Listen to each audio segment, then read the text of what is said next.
Why, hello, and welcome to issue 649 of Geek in the City Radio. I am one of your hosts, Aaron Duran. I'm one of your other hosts, Beanrita. And I am your other host, Cable Hashitani. How's it going, everybody? Fine. It's a Tuesday. It's a Tuesday, and I stuff. I'm fine. We're all fine here.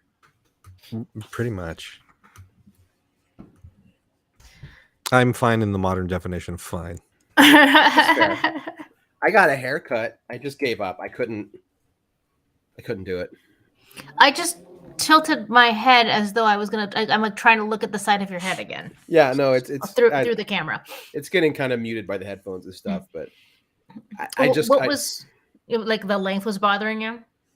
I mean, there's a part of me that really wants longer hair again. I can't handle that in between stage. It's just bonkers. It was driving me nuts. I was like, so I went back to like the mohawky thing, but there's no product right now, so it's. Well, I am nothing but making noises, man, today. Mm-hmm. I cut off all the ends of my hair, in anticipation of doing a new hair color. Yeah. Because the ends, are the bleached and colored parts. And it's cut in a shag. So there's it comes down to my shoulders, but there's really not much hair there. And so I've got my little buns, but they're like barely holding together because there's hardly any hair. Right. So that's my hair woe right now. Right. And that's all I have to say about my hairstyle. But Cable has this glorious mustache. You didn't have that last week, did you? Did you have that last week? Sort of. It wasn't quite as robust back then. It takes a couple weeks. Yeah. I was just saying, it's looking. I was about to say, like, it's killing it, man. That's powerful. I decided on a whim to grow it out. I was also growing a goatee that I did not care for, so I just shaved everything, left the mustache, which is still very weird. So I still don't know if I like it. I kind of need you to like sport a couple Hawaiian shirts now, though, too. I got them. Yeah, and it is damn near Hawaiian shirt weather. That's right. For me. Basically, what I'm needing you as Magnum PI. Yeah, no, I knew where you were going. Yeah, no subtlety at all. In honor of Bortus. No, not in honor of Bortus. No, that's right. I forgot about the Bortus mustache episode. Mm-hmm. We'll get to that in a little bit. Yeah. Spoilers.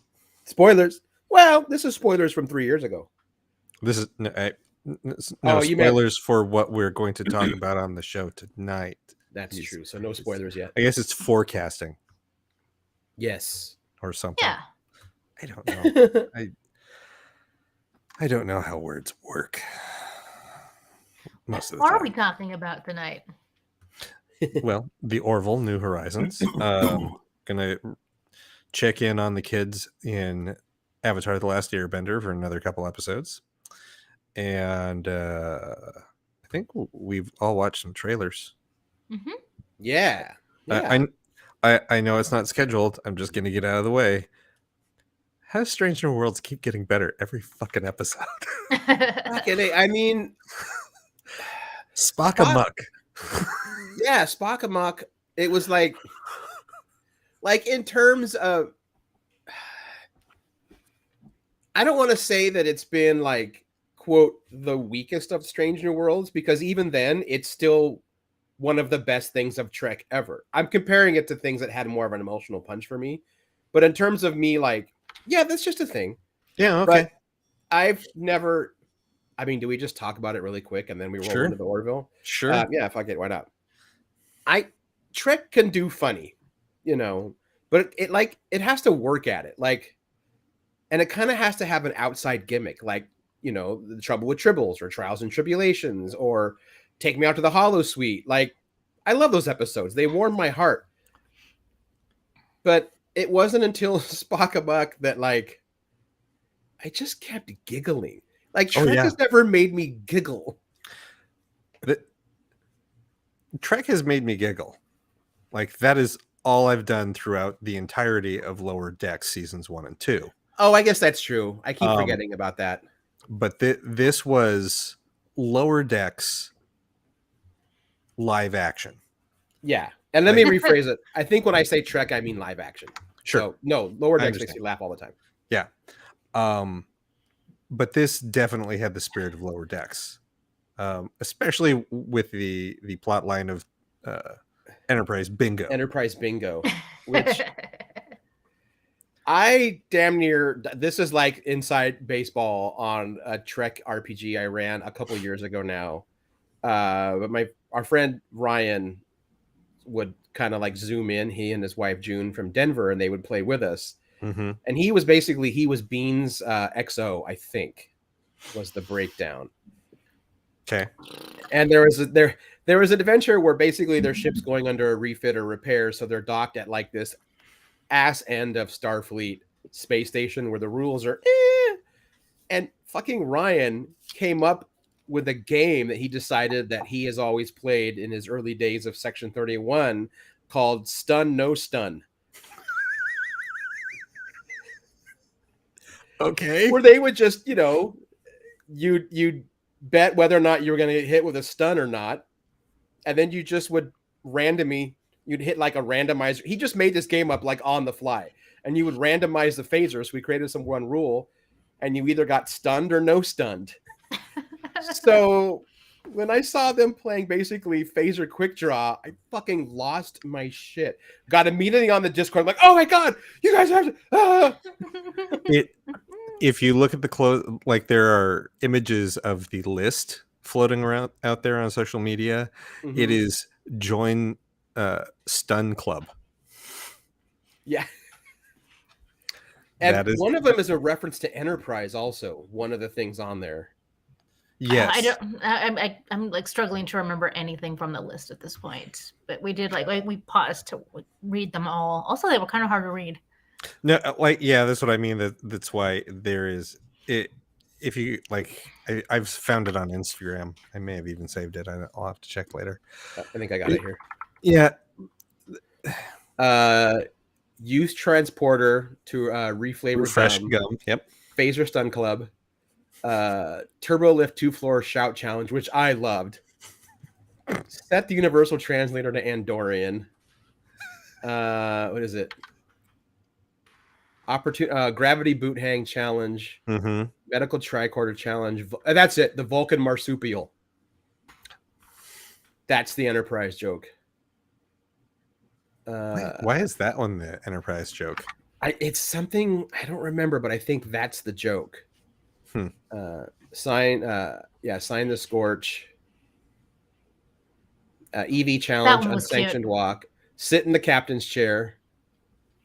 Sneak a tribble into the transporter buffer. Mm-hmm. Food replicator challenge, durian fruit. That one killed me. Oh, I loved that one. It's like where they put the flavor back in the gum.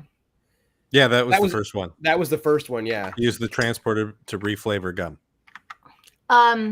Also on Reddit, someone is asking, where is get hazed into wearing formal attire to an infernal captain's quarters further down the list. It's further down the list. Yeah. They didn't scroll for us. We already knew that one. They just so they didn't scroll. Well, I think that's the one the captain does. This is clearly the lower decks. I think they even reference the lower, like they call like this is what the lower decks does. They just say yeomans. Okay. Yeah, Ortega's puts the blame of number one's nickname on the yeomans. It's like, yeomans, they talk, they don't know anything. That's why they're yeomans. That's why they're yeomans. There was so much in this episode. I love getting to know more about T'Pring. I think that this show has done wonders for a backstory for that character who all we ever knew before is like, oh yeah, she's this cold-hearted Vulcan woman who just, broke up with Spock. It's like, oh no, she had a rich career and life, and she just got tired of being married to a fucking space legend. Yeah, which is 100% fair. Especially when you start to realize that her job is it's not like, you know, I take care of the Vulcan archives. Like she's like a social worker almost. But also like half like social worker / Vulcan bounty hunter / corrections officer / psychologist. Right. She's a lot. She has got a lot going on. So she's not to be fucked with. I could see how within the next 5 years or so, even more, she is going to get tired of being called, "Oh, you're Spock's consort." Yep. No, I'm fucking T'Pau or T'Pring. T'Pau's the other one. T'Pau's the one confusing your Vulcans. Yep. Speaking of Vulcans, I saw the teaser. I knew Spock fighting himself. I like the human on Vulcan fight. I didn't know they were going to go full on with the music. Oh yeah. And they kind of make it seem like they're not going to fully do it because they hold off for a little bit, and you're like, are they going to do it? Are they going to do it? There it is. They did it. They did it. And you know, I'm sure I was not alone among the Trekkies watching it. I couldn't help it. All of a sudden, I found myself going, dun, dun, dun, dun, oh yeah. Dun, dun, dun, dun. It was also Ortega's that was talking about the kind of scars that Lirpas leave. So her comments throughout this episode, I'm like, no, see, now I need more on you. Like what? It's like it's one thing to say to another Starfleet officer. It's like, you did what? No, you don't get involved in Vulcan relationships. That never turns out well. Have you ever been hit by a Lirpa? I still have scars. It's like, why? Why do you have? What did you do? Back up. When did you interrupt someone's calife? What? Who are you?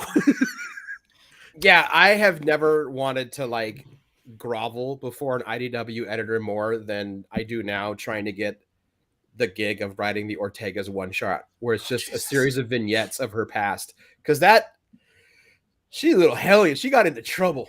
She's kind of like this series is Mariner in that way. Yes, a little bit. Which I still like. I dig her. I dig her so much. Mm-hmm. Like she is a fantastic pilot. Yeah, and I like how we got to see. She clearly has a friendship with Christine, and we get to see that play out naturally. Getting to watch the relationship between Una and Lon. It's like, that was nice. That was super wonderful. Cute. Her whole reaction to it's like, I'm your backup. People are stupid. You're fun. I felt very seen in that interaction because I never have like close work friends. I'm like, I'm fun. I know how to have fun. I'm just not particularly fun in a, tense work environment. Because you're working. Or just none of those people like me. Whatever. No. But Chapel, canonically bi, apparently. That little cool. Yes, that was fantastic. Yeah. It's like, good for you. Good for you, yeah, Trek. I like that. And the last time with her chasing you down, that was different. That was a misunderstanding. Can we also talk about how wonderful I would watch an entire episode of Outdoor Adventures with Dr. Mbenga? Yes. Welcome to Fly Fishing with Dr. Mbenga. Somebody already going to use the shiny lure. Somebody already photoshopped a hat on him that said women love me and fish fear me. No, patients love me, fish fear me. Nice. He's full on sporting a what's his name from MASH, Colonel Colonel Blake. Yeah, Henry Blake. Identical to Henry Blake's fishing hat. Yep. Okay. It would not shock me if they did that on purpose, because doctor.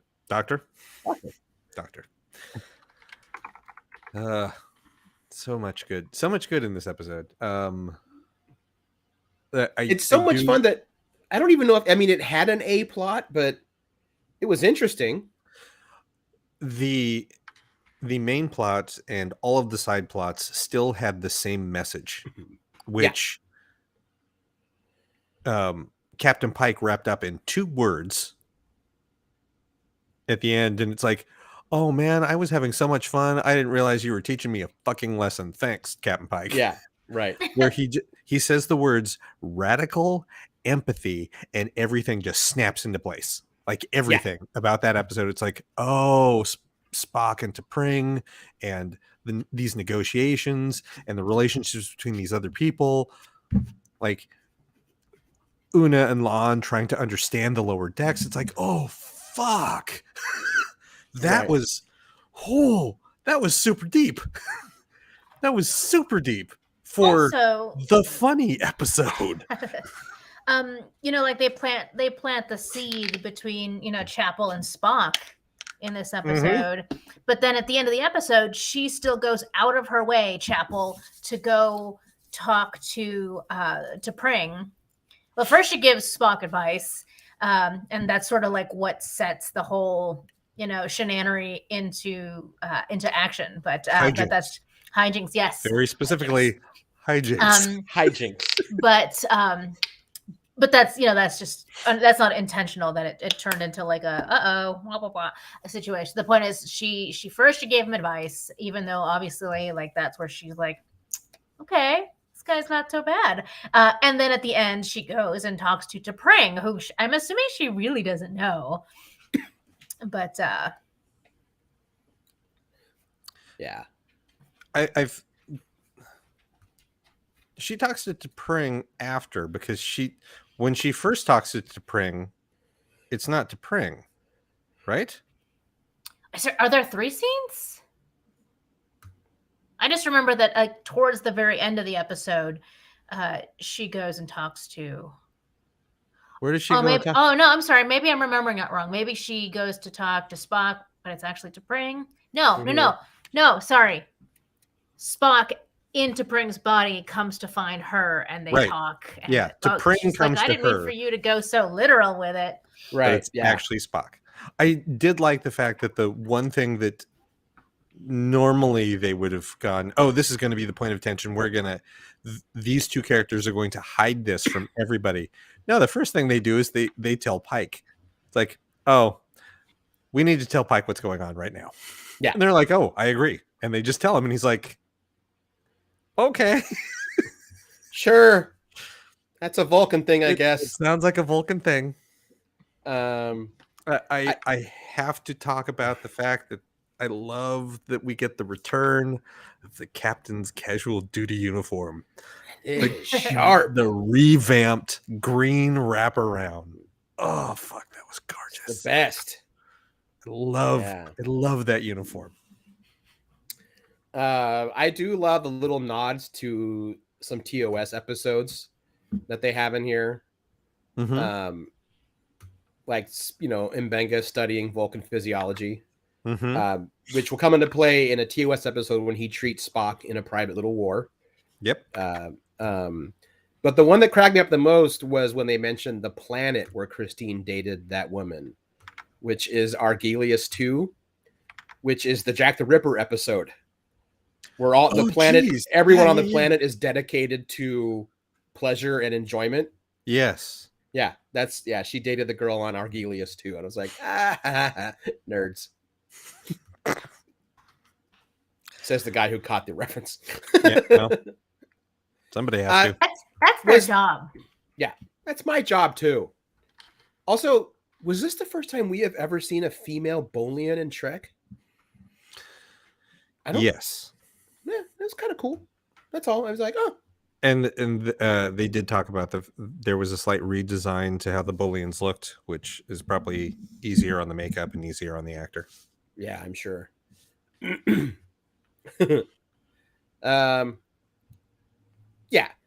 it was just it was a lighthearted romp that Trek doesn't really do, live Trek. It does on occasion, but man, I'm after the last week's episode with Gorn. It's like, no, that was a welcome change. Yeah, 100%. Well, and how many episodes is this season supposed to have? 10. 10. So we're on the back half now. That's where the dividing line is. Traditional, not just Trek, but TV is where, with the 20 plus episodes is where you get more filler, fun pencil episodes Mm-hmm. or bottle episodes. And modern Trek has only had those short seasons, so they don't really make room for those cute, fun, funny, getting to know the character Yeah. episodes. Which is the whole point of Strange New Worlds. I've finally been catching up on some of the ready rooms, and Goldsman was talking about the fact that it's like that's what we wanted to do, was to do an episodic series where each episode is self-contained, the plot is self-contained, but serialize the character arcs, Right. so that you still see the character development from episode to episode, even though the stories of those episodes are self-contained, as opposed to making those serialized. Yeah. It's like that is the best of both worlds, Mhm. but not the best of both worlds, because Right. That was very serious. I did love at the end when Spock apologized to T'Pring for punching that Vulcan, and she has a line something like, "He was like, it was not appropriate." She's like, "Having met him, that did seem like the appropriate response." Mm-hmm. Yep. Yeah. That was great. Yeah. I think that was the other nod to Enterprise, is the sect of Vulcans that he's from. We first meet in Enterprise. Yeah. Are they what are they called? I forget, but they're the ones that reject pure logic. Right. They're like, no, we're supposed to also be emotional. Yeah. Cybox people. Mm-hmm. Except there was still that whole, but they're also still kind of racist. Yeah. Oh, that's true, because they're still like, oh, and we're better than everyone also. Mm-hmm. Yeah. Yeah. It's pretty good. I love the idea that as viewers, we only know Kyle as a very happy-go-lucky guy, but that he's a total taskmaster with the people under him. They're like, he's so mean. Yeah. Not Chief Kyle. Yeah. Oh, that man. was charming. The lead up to that too, where Lon just yells out, "Bad cop, gotta be faster." Oh my god. Yeah. Sack mentioned Vash Qatar. That sounds familiar. Yeah, I think that sounds about right. Yeah. So yeah, It's still great. It's still great. I feel like every time I start talking about Strange New Worlds to people, I'm like, it's great. I don't have any notes really, other than I don't have any notes. I don't either. I think I was telling a customer today, because we were talking about, he pointed to my comm badge, and I asked him, it was like, are you caught up on Modern Trek? He's like, nah, I'm taking the kids through the older stuff, so we're trying to get them caught up there. I'm like, okay, jump right into Strange New Worlds. You can all watch it together. Just jump right in. You don't have to watch the rest of it. You know everything. It has everything that you need. And he's like, all right, good to know. So I can definitely watch it with your kids. Yeah, 100%. You can. I think that Strange New Worlds is the show to get people back to Trek. Yeah, I mean, the only it's not really an issue, but the only kind of knee-jerk reaction I have to that comment is that there are people that are like, well, this is real Trek. Everything else that's come before is not. And I'm like, well, no, that's demonstrably and literally incorrect. It's all real Trek. I understand, though, that what makes things more accessible to larger audiences. And I think that this has so much for all levels of Trekkie, from new to diehard. The only the only Trekkies that don't like this are the Trek Bros, and they can go fuck themselves. I don't know what Trek they like, because clearly they think Trek has never been political. So I'm like, I don't know what Trek you've ever watched. It's the Trek that exists in their mind. It's the same with the Star Wars fans that love this particular thing about Star Wars. It's like, that's not what that story was at all. Yeah. I don't like, if you keep coming out of Star Wars going, yeah, I wish they'd let the Empire win, and because they brought order. It's like, you've missed the fucking point. Also, you're probably a fascist. Right. I love the not, and then we'll get on to the Orville, but I love the not so subtle thing that Obi-Wan Kenobi did this past week, with the mole man. Mole man driver who has the handmade Empire flag on the back. That's a not so subtle reminder that yes, fascism is the fascist state, the guys in the amazing military, uniforms, police, all of that stuff, but it doesn't survive without the neighbor that has no problem informing on you because they think that you're not right.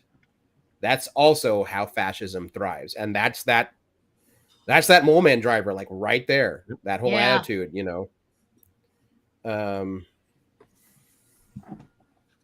yeah. So, yep. I'm gonna save all other Obi-Wan talk to when we get to the end of that series and talk about that, because fuck. Right. Yeah. I have. Yeah. Yes. Well, it was cool to see Ilaria Sand in it, though. That's all I've got. Which one? Ilaria Sand. That's not her actual name. That's not the actress's name. Oh, yeah, that was. You're talking about Indira Varma. Yeah. Yes, I love her. I do too. Oh, god damn it! I just realized that Empire had a mole. Fuck. You're a monster. Anyway, moving on. So things we're actually planning on talking about today. Yeah. The Orville is back after like 3 years at least. 2 years. No, 2 3. years. 3. Yeah, I think it read a thing. It ended in 2019. That's 3. Yep. Because I think they were already having problems trying to get it back on air, and the deal with Hulu, and then pandemic happened and they went, well, fuck. Yeah. I'm going to be upfront that I largely forgot about the Orville. I had to go back and read a here's all the things you should remember before you start. Thanks, internet. I still remembered a lot of it. I just it fell off the radar, and like so many shows that I used to watch, it's like I don't know what happened to them anymore. I had forgotten that like Isaac and Dr. Finn dated.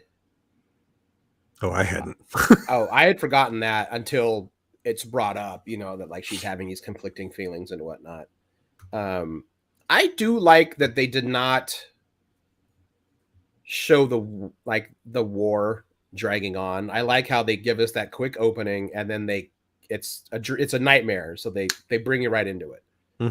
Because there's no point. Like, it's going to be brought up, so there wasn't a whole point to dedicate an entire episode to.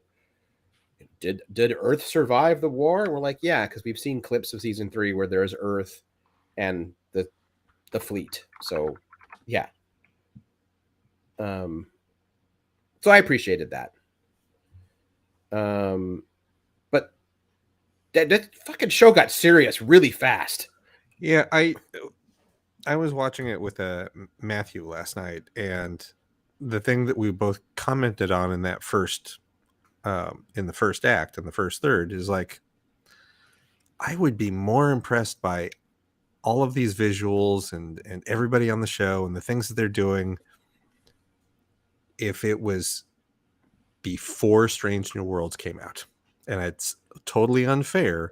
Yeah. But since Strange New Worlds out, it's like, well, that's some pretty strong Trek. And now I'm getting generic Trek, which is what it felt like. And it like that entire sequence of them being at the space station and getting refit. It's like, this feels like Kirk and Scotty touring the outside of the Enterprise in TMP. For 17 minutes. Yes. But yeah, so it's like we were so underwhelmed and so lulled into complacency that when the episode takes that hard turn, we were unprepared and sat in silence for the rest of the show. Yeah, that was me. Like, yeah, I don't know how Bean. The first 20 minutes, I'm like, all right, they're gonna deal with the don't keep hatred in your heart. Like they're gonna do your kind of Trek bonk bonk on the head with more modern sensibilities and slightly better effects that still seem like they're Hulu made for TV effects. Because say what you will about Paramount Plus, they are throwing movie money at all of their Trek shows. They all look like a feature film. All of them. They do. But still, I'm like, but I'm enjoying it. I forgot I enjoyed this cast. I enjoy the performers. This is fun. What? Yeah. Because for a minute I was like, was there like a weird like electrical feedback from the ship and it was a sabotage? No.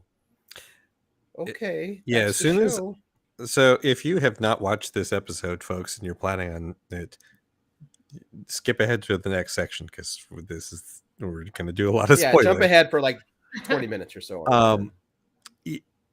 I couldn't figure out what he was doing until it's like he's listing off an awful lot of things that need to be done to the ship. Is he leaving instructions? Is he going to leave? Yeah. But as soon as he said, "My kindest regards to the Finn family," I'm like, oh shit, I know what this is. And then it happened. I'm like, did he just committed suicide? Yeah. Which, sorry, I'm going to reframe language because I've learned recently that there is a reframing of this. He died by suicide. Okay.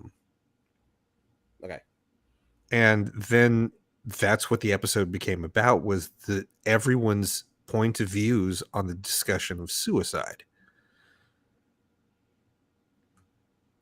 And it didn't flinch. And it did not land any of those arguments. It just had them, which I think was very important and very, very smart on their part, because they couldn't come down one way or the other on it, because it's still a very sensitive topic. But they talked about it a lot. Yeah, they covered a lot of different angles, and they left it in a very ambiguous, like decidedly ambivalent ending. I mean, I get the impression. I hope that they're going to like take that with them into further episodes. Obviously, it doesn't need to be the focus anymore. It can be like B or even C plot stuff. But I hope that that's not the end of the conversation, because when Dr. Finn and Isaac have that conversation afterwards, that therapy session, she's like, I need you to remember that, like, this is not the answer, and the psychological trauma that you're trying to like take away for everybody is not so easily solved, and is gonna there's no timeline on when that is repaired. It just has to happen in its own time, and for everyone that's going to be different. So I hope that they stick with that element, at least, of like they've identified it as a factual part of, like dealing with suicide. I hope they don't drop that thread.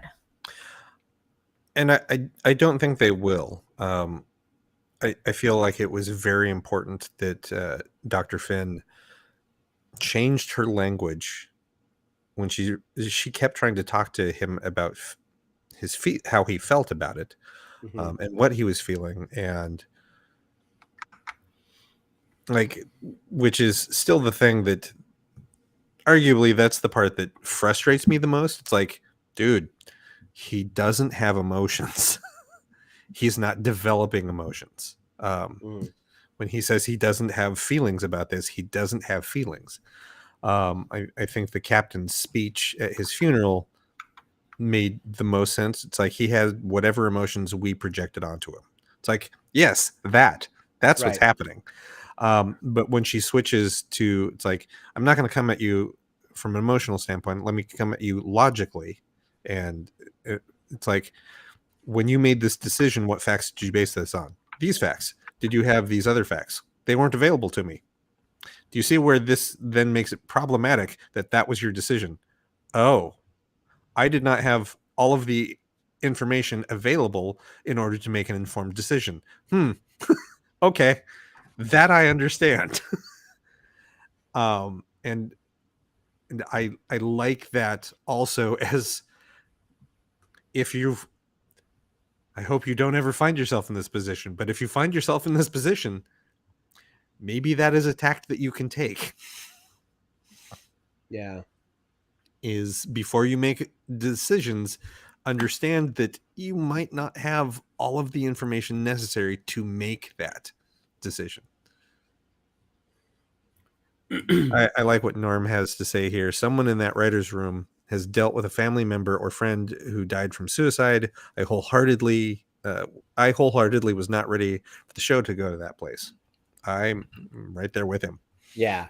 And I think they handled it well, especially for a show that is meant to have a much more humorous bend than Star Trek. Like, it's meant to make you first episode. Yeah. I am curious about some themes going in also, because what do they call themselves in Orville? They're not Starfleet. They're the Union. Yep. The Union. Okay. I'm curious if this will be a theme, because they look way more militarized now. Their shuttles are angular and they look like they're made to fight. They have fighters now. Even the Orville, it's still got that shape, but it's been beefed up. Like, visually, they're very. I know part of it is the first time they have Mechlin weaponry, right? That was the big deal. The Mechlins have never given them guns before, right? Mechlin. Yeah. Also, I'll have to go back. Did they ever fully wrap up Bortus and his partner having a daughter? No, I mean that they did. You know, the husband made a unilateral decision, and I believe they give her the surgery like without Bortus's approval or consent. Yeah. And now they have a son, and then they carried that through the rest of the series. Like, that was always like a point of tension between the two of them. It was, I mean, like, it's not something that, again, you don't just get over that in one 28-minute episode. Right. Okay. Yeah, because I was thinking about that. If they have to go back to it. Yeah, you can't leave it hanging.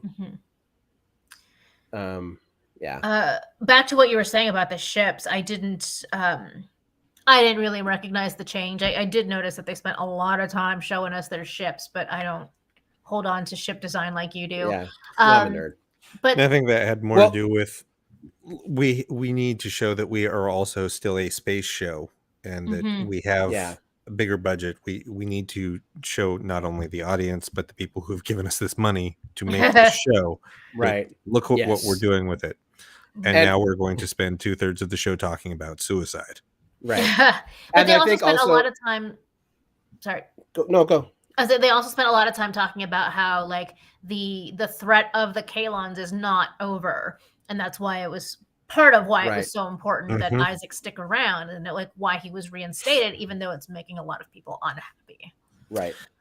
One of the reasons why I recognize the ship change so much is that when I went to play episode 1 of season 3, Hulu defaulted to the premiere episode of season 1. Oh yeah. And you see all the roundness of everything, and I'm like, wait, I thought New Horizons was just jumping like whatever a year ahead. Are they doing a fucking soft reboot? I got all the way until the captain is making introductions with the senior staff, like in the cargo room, and what's his name, the first security officer, security chief. I'm like, wait, that's the actress that quit or that left the show in season 2. Hold on. Mm-hmm. Then I was like, oh, all right. So ships were very strong in my mind at the time. So there you go. Yeah, I feel like that the with this being their premiere episode for season 3, and it's their last season. Like, they're not even calling it season 3. It's like season 1, season 2, and New Horizons. So there is a little soft reboot going on.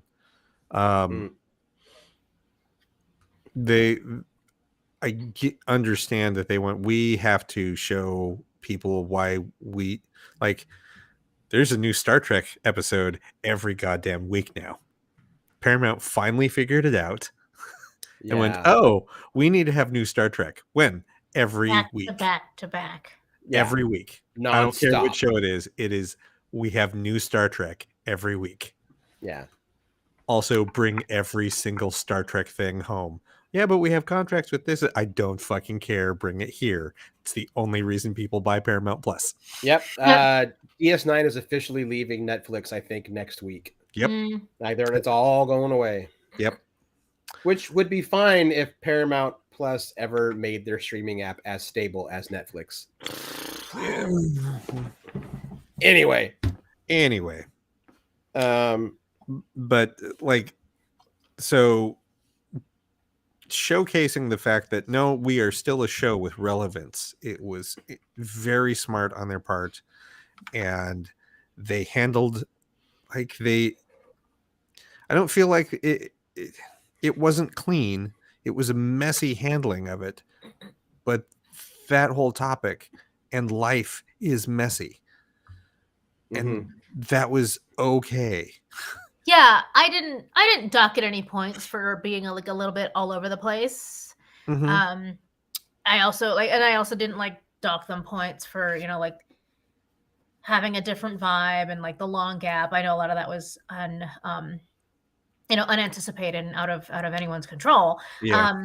I had gone in expecting a lot of cast changes, so I was pleasantly surprised to see that didn't happen.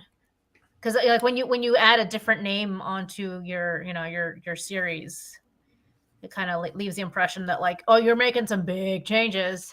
Yeah. It's no, everyone was there. The only people, the new person is the new ensign. Their new navigator, Charlie Burke. Yeah. It does. I wonder if the cast is a little awkward now because within the context, I do believe, of season 2 wrapping, and now Adrian Palicki and the guy who was the helmsman got married and divorced. Oh, whoops. Yeah. Yep. Which weirdly felt like it was, I mean, it sounds, it's their personal lives, so it sounds mean, but I'm like, this could have been an episode of the Orville. We got drunk and got married, and oh shit, we're married. This isn't going to work. That does sound like an episode of the Orville. Yeah. But anyway. Yeah, strong start. I'm actually looking forward to it again. Like you two, I was kind of like, oh, that's right. The Orville's coming back eventually. Yeah. And now I'm like, oh, cool. The Orville's back. I dig it. All right. Yeah. Matthew and I were trying to figure out what to watch. And it's like, yeah, I hear the Orville's back. It's like, oh, yeah, let's try that. Let's see what they've done. And yeah, we were unprepared for that episode. I do think that episode needs a trigger warning. Yeah, it might. I know Obi-Wan has one now. I shouldn't say trigger warning. I should just say content warning. It needs a content warning, because I think saying trigger warning seems to minimize that phrase, and it shouldn't be. I do just mean a content warning, and because I don't think everybody wants to have that conversation or are going to be prepared for it to be the conversation of this show. Yeah. Right. Oh yeah, we didn't even talk about here's a couple children affected by this trauma. Yep. In 2 very different ways. Yes. Yeah. And then there's the whole, and there's feeling racism. responsible. Yep. Yeah. Yeah, and then the whole racism issue of they're like, we don't want to have anything to do with the Kalon, which is funny because that's part of the plot point of why Isaac is still on the ship and still instated, because Mercer's trying to show that humans can be better than what the Kalon has. Like, the Kalon believes that organic beings are always just going to be out to get them, so the easiest thing to do is wipe them out before they get a chance. Right. That's why they sent drones out in the first place, is to find more. Like, it's the opposite of the Borg. It's like, no, we don't want you to be part of us. We're just going to wipe you out. Yeah. I really liked Mercer's line after he dismisses Burke, and he looks at Adrian Palicki's character and says, "Look, as a captain, I'm never supposed to say this, but like, I don't know if I'm right. Like, I don't know if this reinstating Isaac was the smart call." Oh, he said that too, Charlie. Directly. Oh, did he? Oh, okay. Yeah, he says I missed this that. is Right. heresy. He's like, it's heresy. What I'm about to say is heresy, but I could have been wrong. It's like, yeah, that's true. Captains are not supposed to say that to anyone, maybe their XO and their doctor. Right. Yep. Yeah. No. So it's a good start. I'm curious to see where it goes. I know we're gonna get the lighthearted ones because that's what the Orville does, and it, as a rule, does pretty well. So. Oh, and it was had to say goodbye to Norm Macdonald. Mm-hmm. Oh man, yeah, that also hurt more than I expected it to. Yeah, I didn't know we were actually gonna get him in this episode. Like, this was his last thing. They said that he did in fact finish recording all of his parts before he passed away. So, we'll get him for as much as he was originally intended to be in the whole season. Yeah. Oh, okay. Well, that's kind of nice, actually. It is. I like that character. I loved him. Norm Macdonald. It's just like it's just a goo ball that is Norm Macdonald, which is, I think, how he'd like it. Yeah. I loved watching that character leave his EV suit. Just leaves it on the ground for somebody else to pick up. I laugh so hard at that. It's like, oh, that was a nice little tension breaker. I don't even know that he needed the EV suit, but it gave him a body that he could gesture with. Yeah, it was nice. Yeah. Speaking of nice, let's take a break. Okay. Welcome back. As I said, speaking of nice. Yeah, what about nice? You know what's nice? That fucking Predator Prey trailer. I didn't know that I needed this movie. Like, I saw the poster and I was like, all right. Is it a movie or is it a series? It's a movie, direct to Hulu. Okay. Yeah. That's fucking cool, man. It's just, so it's the era of, because I think we have French fur traders also in the trailer, so that puts it. Someone was telling me it's about 300 years ago. Yeah, I'm guessing late, like 1690s. Great. Or no, maybe like early 1700s. Yeah, not colonial America, and I always think colonial around 1776, whatever. But yeah, well, that's when it ended. Right, I know, but I guess I mean before, like, whatever. When there were way more French people in Canada, that's, yeah. And I hate, I know what some people are going to call it, and that diminishes what it is. It's, indigenous versus predator, which, yes, part of it is, but I feel like that's really doing what they're trying to do a disservice. And right now, all I think what they're trying to do is make a fucking badass Predator movie. And sometimes that's all I need. And it looks like we're getting that. So, I don't know. What do you guys think on it? The origin story of the Predator in the world of the Comanche Nation 300 years ago. To 1719. I just got there. Yeah. You beat me to it. A skilled female warrior fights to protect her tribe against one of the first highly evolved predators to land on Earth. Yeah. So this is, so it's not just the first time one of the earlier times that the Predators have visited Earth. It's also we got like first time with laser. Yeah. Jesus. This is going to be something else. So 2 things I've learned. Well, one thing I noticed, which looked fucking badass, is one, our lead character creates the version of fucking Kratos's chain axe with that tomahawk. That was badass looking. And 2, they're apparently also making this available in the Comanche language. Oh shit! Like the whole, and not like apparently not subtitled. Like they are having people that are dubbing it so that it can be in Comanche if you want. I have to double check that, but I think I just read that. When I watched the trailer, I did wonder. I'm like, I wonder how many of these actors are actually Comanche.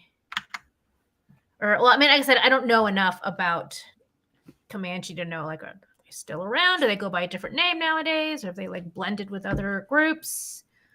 But I guess they must still be around if they're gonna film it in both languages. Yeah, they just Predator Prey will launch the options with Comanche language as a dub and subtitles. The first film to ever do so. Amber Midthunder, who is the lead in this, is Lakota, and Assini. I'm not even going to try and pronounce this because I'm going to massacre it. It's Assiniboine. Yeah. So it is a native Comanche producer. Myers is the producer. Nice. A cast almost entirely made up of native and First Nations talent. Excellent. Yeah. Also, there's a quick picture of like the Predator in like a hybrid type armor. I'm guessing. Just fucking looks cool. Oh right, the director did 10 Cloverfield Lane. Yes. Yeah. Trachtenberger, what's his name? Dan Trachtenberg. Dan Trachtenberg. Thank you. And I quite liked 10 Cloverfield Lane. I thought it was very well done. I think it's my favorite of the Cloverfield trilogy or whatever it's called. I would agree with that. Yes. Yep. I would too. Yeah. I mean, I also just really like those 2 actors. So, I mean, it's almost impossible to not enjoy John Goodman. Mm-hmm. But like he has to work hard as a bad guy, especially satisfying. Man. Well, because you just think of him as like your wholesome dad, no matter what he does. Even when he's kind of playing a bad guy, he's still like, that's John Goodman, but he's flat out nasty. He can be really, really sinister and yeah, it's a little bit unsettling. It's like right up there with like John Lithgow, who also like is like super well known as never gonna get over him sticky comedy and singing naked in a bathtub in fucking Dexter. Never seen it. Whew. I heard that show's coming back. Yeah, all right. I thought it already it already did. I don't know. The other person you're not ready for to be uncomfortably evil is Patrick Stewart in The Green Room. Oh yes, that's I still haven't seen really that either. One. He is terrifying. It's an early A24. Oh shit! Who was that? Okay. Mm-hmm. And it was shot here in Portland. It was before A24 was just like shorthand for you're gonna have a great time. Yeah, before you're gonna pay. Oh shit! I just noticed this too.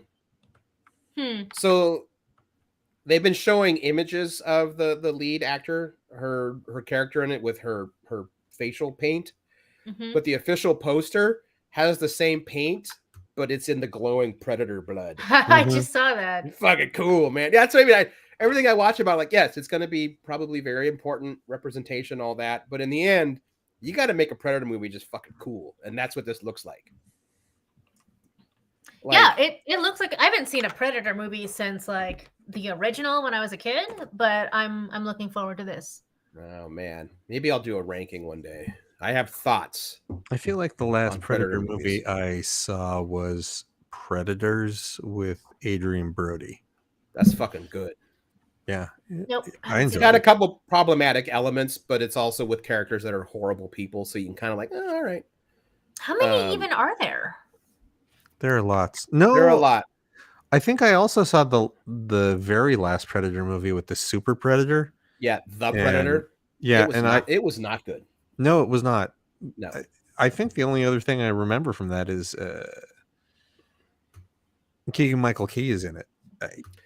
He's the only person I remember from that movie. He and Tom Jane are not explicitly written as lovers, and it may not be that way in the script, but clearly those two actors were like, look, this script is dog shit. So how about we play our characters like they're younger Statler and Waldorf, clearly love each other, but they cannot stop saying how much they loathe each other. Rewatch it, realizing that Tom Jane and Kevin and Ivan are clearly meant to be a couple, or at least that's how they're doing the reading. And it improves the movie a little bit, but not by much. Okay, apparently there's only like 5 key movies, and then the 2 AVP crossover things. Those That's are not also, that many. I could catch up on that. Yeah. Because by 5, I mean Prey will be the 5th. Yeah, AVP is not good. It didn't look good, and I never saw it. It's not as awful as The Predator, but it's also still not good. I just wasn't interested in it strictly on the premise that it felt like a cash grab. I'm like, you don't need to like mash these together. They're like both perfectly respectable. But they were based off of. Sorry, go ahead, Aaron. Yeah, the original Dark Horse comics is really good. But I think what Bean's saying is, if you didn't know that pairing started in comic book form, yeah, it does feel exactly like, oh, you're just mashing these together like Freddy versus Jason, which is also awesome. But you do love a mashup. Yep, I do love a good crossover. The cheesier, the better. Yeah, it was during the Dark Horse days of both of those comics. That's when those two started crossing over, and they went, oh yeah, they're part of the same universe. And then they started making it that the Predators would use the xenomorphs to they would seed xenomorphs on a planet and then go hunt them. Yeah, because they were really hard to kill.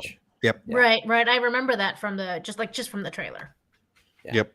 Although I feel like in my brain it was that like the Predator race like bioengineered. Yeah. The xenomorphs. Yep. Yeah, they did that in the movie, and it's bad.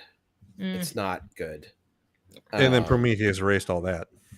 Yeah, there's also the idea that the Aztecs actually worshipped the Predators. It's hinted at in the first AVP, which is why all the Predator things look like they're very like Aztec derived, which is also not very good. An AVP Requiem, amazingly, is even worse. Well, doesn't the first Predator take place in South America? Like in the jungles? Yeah, so I don't think they ever actually say what jungle it is, but yeah. That's right. They can't. It's redacted. They can't. That's right. All we know is that it's some top secret. All we know for sure is that it's some badass bush, and if you get lost down in here, you're fucked. This shit makes Cambodia look like Kansas. Sorry. It came out. He's quoting the movie. Yeah, he's quoting Jesse. No, I recognize. God damn right I am. It came out during the period of the Iran-Contra scandal. So, like, that's why it was set in South America, because it was commentary on we were doing things in South America illegally that we shouldn't have been doing because Reagan. That's right. Except for Dutch and his men, because they're a rescue team, not assassins. No, I'm not defending Reagan, but our government doing shit in other countries that we shouldn't be doing. He's not alone in that. It's not like he started it. No, it all goes back to the Dole Pineapple Company. Anyway, Predator Prey looks really sweet. It does. Yes. It's just called Prey. Oh, I guess that's true. I just always like, yeah, that makes sense. It is just called Prey. Yeah. Sweet. I think the other thing that we were going to talk about is they dropped a teaser for The Sandman, which in things that I forgot were still in production. This has been in production, and now comes out on August 5th.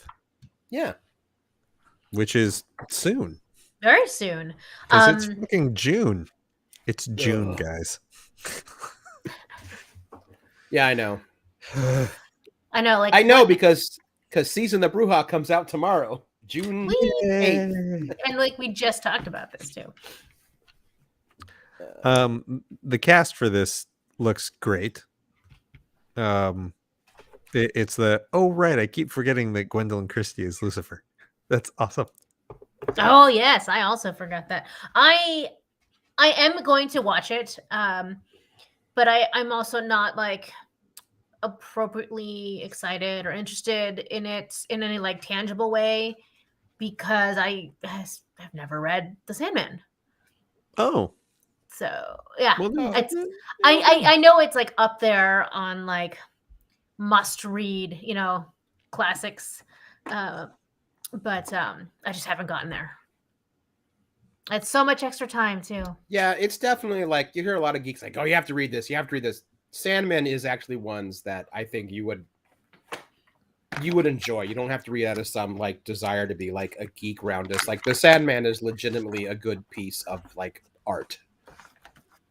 No, yeah, for sure. It's not like it's not on my list just because people say it's a big deal. I was given to understand that it's actually quite what's the word? I've been dancing around the word because I can't think of it. Not like iconic or formative, but something along those lines. It is also both of those things. Yeah, it is both of those things. But it's not the word I was after. Sure. Yeah. I still love that Patton Oswalt is the voice of Matthew the Raven. Yes. I also saw recently that Mark Hamill supposedly signed on to be Marv Pumpkinhead. I believe he is. Yes. That's great. They haven't officially said who he is, but that tracks. Yep. Yeah. What do you do? The cast looks fun. I think it should be fine. This kid, Tom Sturridge, that they have playing Dream. It's like, yep, you look like Dream. Yep. You'll be great. Gwendolyn Christie totally looks like the Lucifer, I imagine, from Sandman series. Mm-hmm. They've got David Thewlis as John D. That's going to be crazy. I'm excited for Gwendolyn Christie to get a new role where you can actually see her face. That would be cool. I am curious to see Kirby Howell Baptiste's take as Death. Yes, should be cool. It's got a good cast. I mean, and Gaiman's like directly involved in it, so he's always there to kind of keep it on track, but also let the show be its own thing too. So, I recently saw him talk about that. Someone had asked him a question on Tumblr Kids. Some of us are actually going back to Tumblr. He apparently has never left. He was answering a question who was asking about writing, and that it's like he's talking about things that when they adapt things that you've written, it's like once you are given a check and they sign these things away, it's out of your hands. If you feel like you really want to be a part of this, then that's when you have to do things like, well, I want to be an executive producer. I want to be a series writer or a script writer for the movie or the show. You need to find ways to make yourself involved again. And then that puts you in the same room with the people who are making it. And then they can go, oh, he wrote the thing. Let's talk to him about what his vision was. Okay, how do we realize that? How do we better realize that on screen? Right.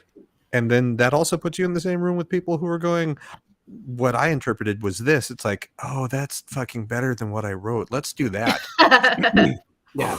And there are just things that work better on the page than they do on the screen. And vice versa. That's why I am always slightly frustrated when viewers are annoyed that it's not 100% book or comic accurate. It's like it's a different medium. Yep. You have to make concessions to the medium. You just do. And it's an adaptation. Like, Yeah. let it be an adaptation. Bax was talking about people are upset about Joanna Constantine. Yeah, these are the people. I didn't know about that until today, and I don't fucking care.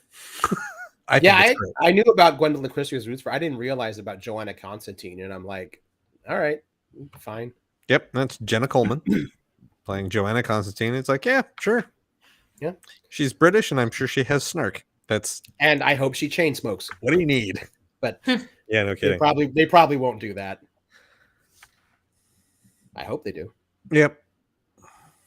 Like, granted, I believe that there is a contingent of people that would have been, Matt Ryan is still fucking available, folks.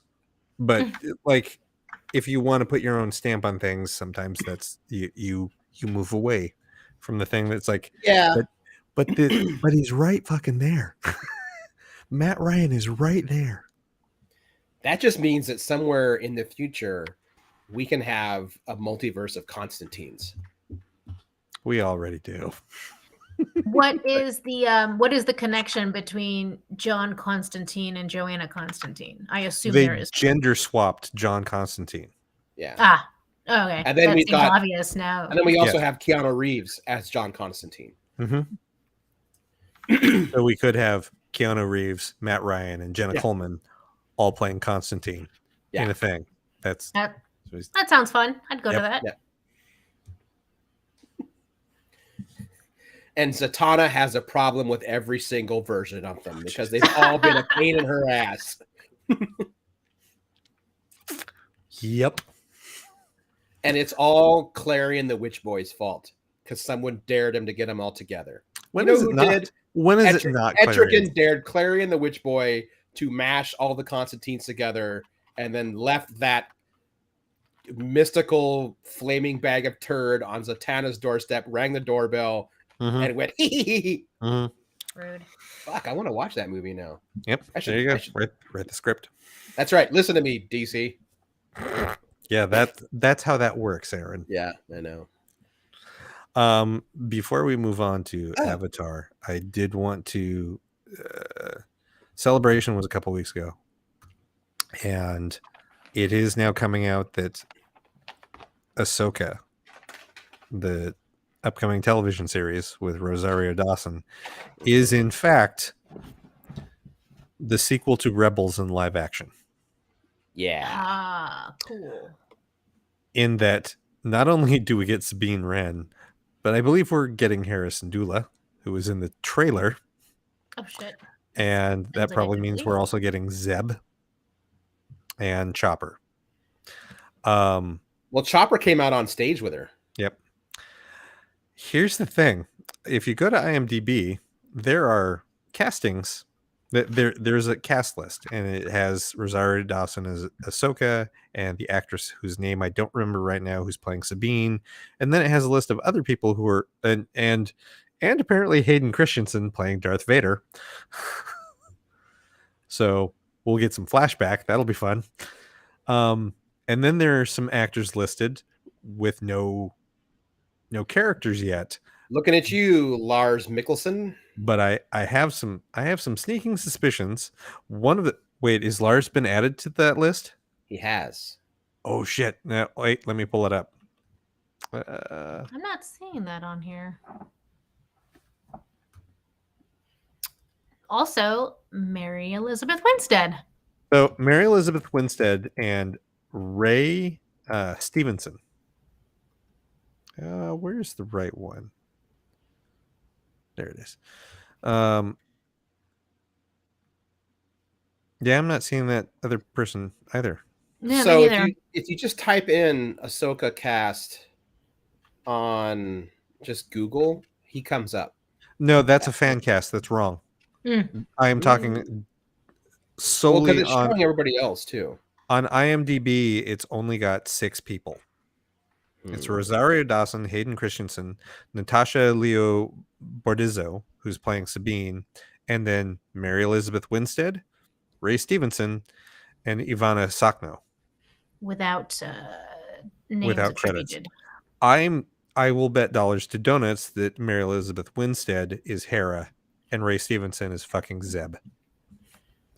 Because there's also someone named Mina Masood on the Google list of cast, and they're not on the IMDb either. So that's 2 actors that I'm not seeing on the IMDb. Yeah, see, these I don't trust. Although he would work.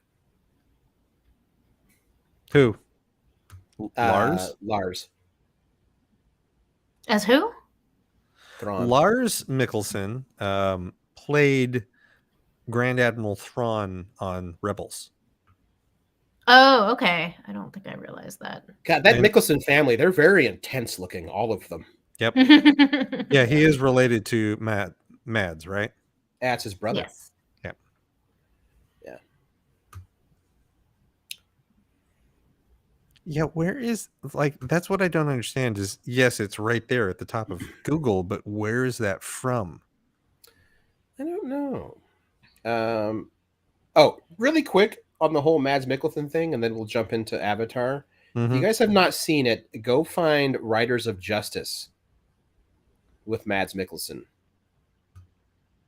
Writers or writers? Writers, R-I-D-E-R. It's on the surface, it is a revenge, like dude done wrong, family killed type thing.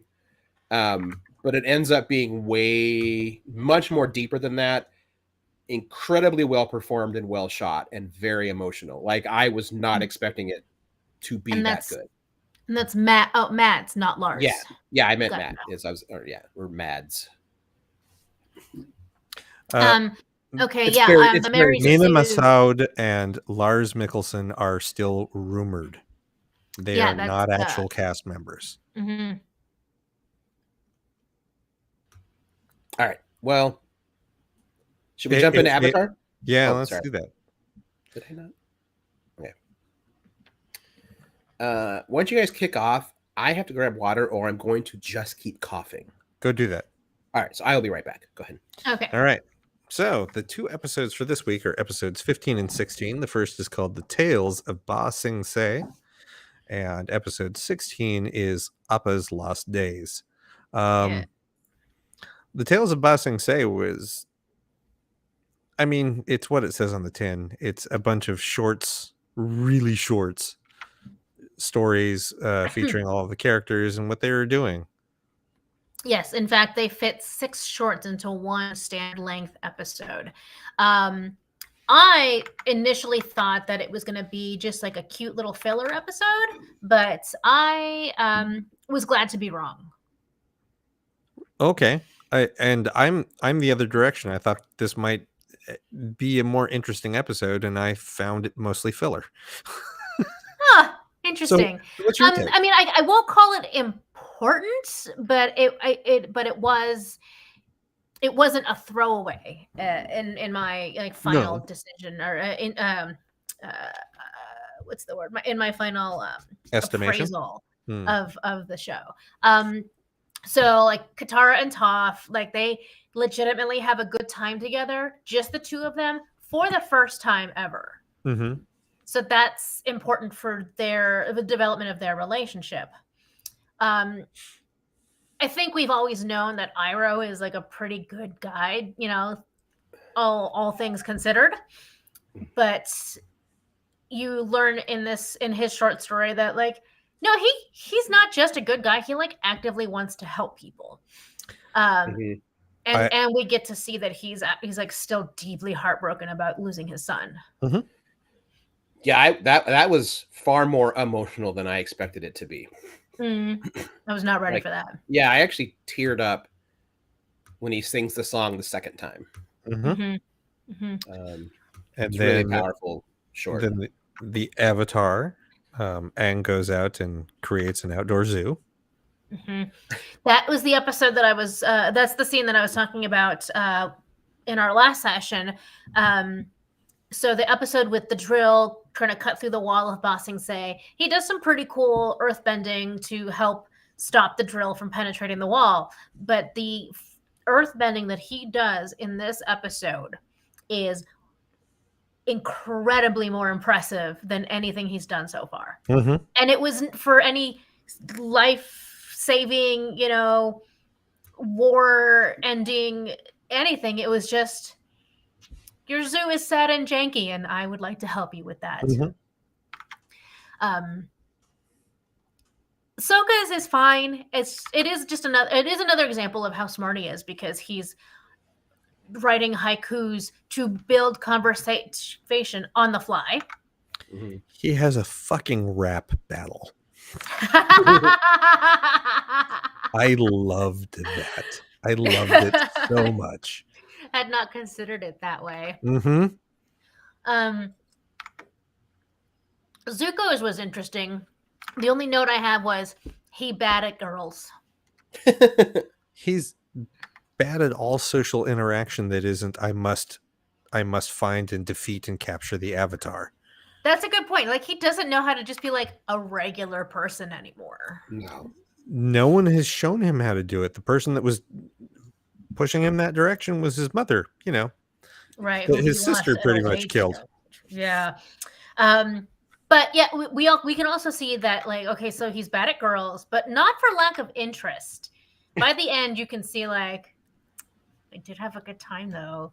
It was very cute and like teenagery. So like, okay, so you didn't really do a great job here, kid, but seems like it didn't deter her, and you liked it. Nope. So let's roll with that.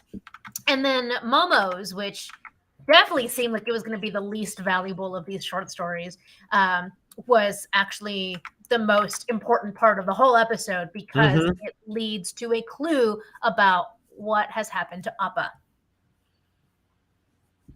Yep.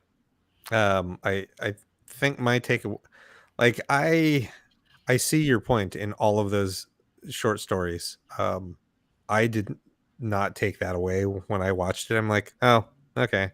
That my takeaway pretty much was, yep, nope, I still most identify with Iroh. I get him. I don't get these fucking kids. Do you think it's because just by the nature of our age, it's so much harder to connect with them now?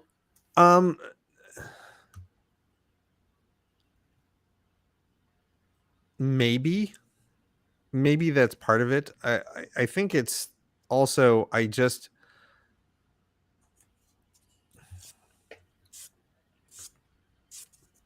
like, the lessons that are being taught in the episodes with the kids, it's like, yep, nope, those are valuable lessons. I got those. Got that's tucked under here. The being at a point in your life where you're looking back and looking at the things that you have lost, and you're starting to realize that the things that you have lost are starting to equal and gain on the number of things that you have. Right. That hurts. So I get that. But yeah, and then when they got to Momo's story, it's like, oh, nope, of course Momo is going to be able to figure this out, because he can do the one thing that the rest of the people can't, because he can interact with the other animals, and the animals know what's going on. Right. Like, the Avatar can do that too, but he has to go to the spirit world and like go into a trance, and it's a whole thing. Momo could and it has not occurred to him to try that either. Right. So it was a cute episode, but yeah, I guess you are correct. It is not exactly a filler episode. Like, it is traditionally a filler episode, but it is still full of a lot of nuance and a lot of character development that's in there. So I stand corrected. Yay me. Also, that episode leads us directly into the following episode, chapter 16, Appa's Lost Days. This episode, on the other hand, I thought was fucking brutal. Yeah. Again, another one that is not necessarily advancing the plot until the very end. Mm-hmm. But it it is still important to watch it and sort of. I think it's an episode that is designed to build empathy. Yep. Yeah. It also does a weird thing of, are firebenders is everyone in the Fire Nation by their nature just kind of a dick? Or is it because they've had years of the person at the top is an utter dick and that just has rolled downhill the entire time? Well, let me ask you this. What percentage of Americans did you think were assholes and dicks and selfish before the war in Iraq started? All of them. Yeah, you got to remember Cable's faith in humanity in general. I think what it is that everyone's whatever element they're a part of, like their personality reflects it. So fire is quick to burn, consuming. Yep. It doesn't, air kind of goes with the flow. I guess I should point out, like, I say this not because of the circus master that is trying to literally whip Appa into shape. Mm-hmm. It's the parent that yells at their kid to stay. Oh yeah, that was a terrible father. That entire interaction. I'm like, why did you write that this parent was mean to their kid? Right. Wouldn't share his food with his own kid. It's like, is that indicative of how everyone in the Fire Nation is and how they've been trained to be? Because man, that's awful. Right. And my non-joke answer to that is cruelty begets cruelty, right? If your entire nation's MO is war and destruction and not even assimilation, but just like rooting everyone else's shit. That's that's your cultural role model there. And there's not enough people or groups that are fostering, treating each other, even like with a little bit of kindness. Yep. Which we are supposed to do. Yeah. I have an actual answer to your question, Denise. It was before the Iraq War. Well,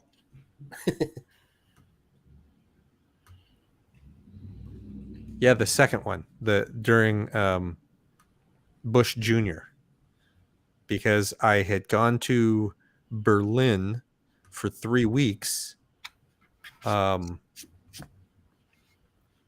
And when did I do this?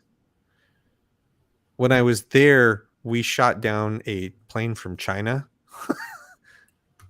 Or we had a plane that got shot down in China. There was an international incident that I'm like, am I going to be able to fly home? This rings a bell. This was early in 2001. So when I got back, I had months of what the fuck is wrong with everyone in this country. And I started hating everybody here. So yes, it was before the war. Because it was before 9/11. Right. April 1st, 2001. Yep, that's when I was there. I take it back. I don't know. I don't remember much about this, but I was in high school, so. Oh, God. Jeez. Sorry about it. No, I should remember that because Merrick was also. We talked about it. It's like, I don't think that the dates lined up quite right, but I think she was on a school trip with band in Europe at the same time I was in Europe. Aw. It's like, yeah, but that's weird. Yeah, we try not to make too many of those comparisons at my house either. Yeah, don't do that. That way lies danger. Anyway, we see essentially 4 weeks or close to about that. About 4 weeks of Appa being kidnapped, sold off to a merchant who then like sends him off to a circus where he's abused by the circus trainers. He is encouraged by that poor abused kid to bust out of there, and he does. And then it's just like incident after incident of trying to find food and shelter and just fucking safety from anyone. He fucking has it out with a fucking porcupine. That's my word for a thing that looked like a boar, but clearly had some sort of porcupine qualities, because then poor Appa is covered in, he just looks like a pincushion.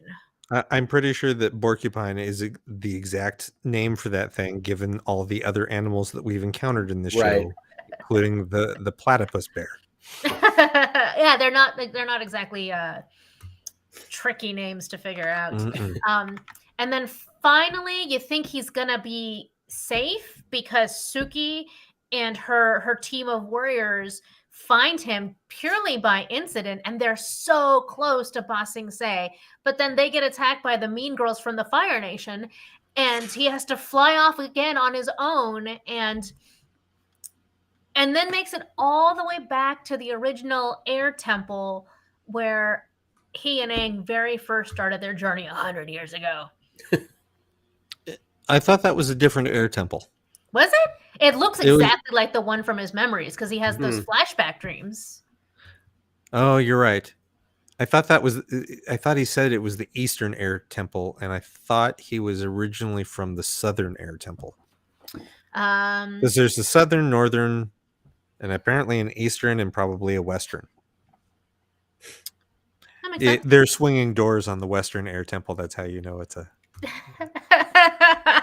Gotcha. Oh, damn it. For a split second, my brain was like, was there swinging doors on it? You're a monster. Thank you. That's it. That's the show. And we're done. Good night, everyone. Stanza, and you're out. Yeah. But anyway, here he runs into an old man, and he's at this point just like so on edge. He doesn't trust anybody, and so the old man can't get near him. But the old man waits him out, and then we get a wise old man trope alert here. The guy says that he had a vision about helping the Avatar, and that's why he's come to this temple. And now that he sees Appa, he knows what to do, and he has enough magical power. He says, this is the part that's kind of weird, is like, apparently there is a bond between Aang and Appa, and it is so strong that a third party can come in and like mind meld with him and tell him exactly where to find Aang. How come Aang couldn't have done that? Because he's a 12-year-old kid that has not sat down long enough to learn what his actual power set is. Yeah, that's fair. But anyway, now finally, Appa is heading back to Ba Sing Se, because he was like right around the corner. Yeah, it feels like he got pulled one direction while everyone else went the other. Well, he went all over the place, really. Oh my God, I'd like to see that on a map, family circus style. Anyway, he gets to Ba Sing Se. You could all, like, they're within earshot of each other this time, and then he gets captured again. This time in stone by the two bounty hunters hunting Toph. Okay, I didn't recognize them. Thank you. That's the person that revealed himself was the earthbending master from Toph's hometown. That's been after her to return her to her parents. And their only clue is to follow the giant flying bison, because it will lead them to the Avatar. Yeah. So, yeah. And right where he gets captured leaves a footprint, the same footprint that we see from Momo's episode story. Which I thought was a cute little... It's a nice very moment. Cute in a very like, I'm gonna go sob now kind of way. Yes. I do think this of the two episodes, that was definitely the more emotional punch episode, and yes. I do agree with you that the entire episode is designed to really help teach empathy. Just like Captain Pike. Radical empathy. Yeah. Yeah. Ooh. I think that's nice. it. I think that's the that's show. it. That's it. Yeah, that's actually all I have for that. Yeah, we'll wrap it up on radical empathy. If anyone in the chat has questions about the international incident I was talking about, Sack has been putting the details in it. It's like, oh yeah, yep, no, that's all the thing that happened. Yeah, it's really refreshing my memory. Thank you, Sack. Yep. Way back in 2001. Oh boy, when things were fine. Where I could get on an airplane without going through 3 hours of security. Remember when you were allowed to bring a drink with you? Remember you're allowed to wear your shoes? Yes. Yes. Remember when you were allowed to walk people to the all the way to their gate? All the way to the gate? I miss that. Where you could meet people at the gate? Mm-hmm. Mm-hmm. Good time. Why can't we do that? Oh, right, because we believe in security theater. Yeah. Yes. We don't have any time to go down any of these roads right now. Nope. Speaking of theater, aren't we having some guests next week? That's of the theatrical nature. Yeah, theater is not quite what I would call it, but next week, June 14th, we are going to have guests. Our first guest in a little while, actually. Chris Waffle, who our listeners would know from Mega Thruster, and Sarah Spoon, also friend of the show. They are coming on to talk about their new project, the Chris Waffle Explosion, and their soon-to-be released via Kickstarter rap album by the same title. No, the title of the album is rated N for no one. Right. So they've been working really hard over many a week, many a month, I believe, to put this together, and they've got a bunch of events coming up, and they're gonna come and talk to us about all of that. Yep, that'll be great. So Zach, we actually have our movies locked in for the commentary. Yep. Sorry, you had many a week to prepare to provide us your suggestions. They're locked in. Although if you suggest something, it's going to have to be fucking gold for us to go. Oh yeah, let's do that. That's true. I mean, like, you could throw a real curveball in there, but are the movies secret? I think we hold on to that. Yeah, we could announce it at the end of June. Yeah, we'll do that. Yeah. Sounds good. Yeah, and then next week we're going to see if Chris actually talks about his album, or if he and I just dork out on Star Trek music. Either one is fine, really. Yeah, that's fine. Potato. I know he really wants to have that episode where we just talk about Star Trek music. My attention level will vary depending on which two of these topics you go with, but yes, I know. That's fine. Well, on that note, I'm Aaron Duran. I'm Peter Rita. And I am Cable Hashitani. And we will talk to everybody next week. Yeah.